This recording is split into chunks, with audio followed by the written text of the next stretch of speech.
How to switch to real account on WillTrade. Hi everyone, welcome back to Trading for Beginners.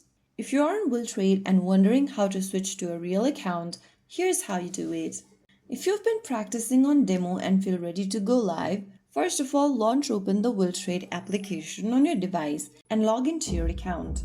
Once you're inside, go ahead and tap on the Markets tab from the bottom of the screen and select a currency pair.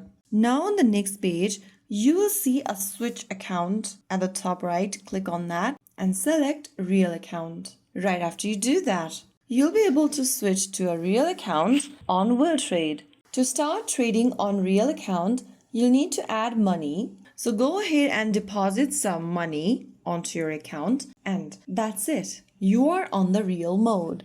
After you switch to a real account, make sure to go slow, use small trade sizes, avoid rushing decisions, and stick to basic strategies at first. Remember, switching to real account means real risk too. You can lose money, so don't follow random signals online. Keep learning as you go. That is how it's super easily done. If you found the video helpful, don't forget to like, share, and subscribe to our channel. I will see you again in the next video. Stay tuned and thanks for watching.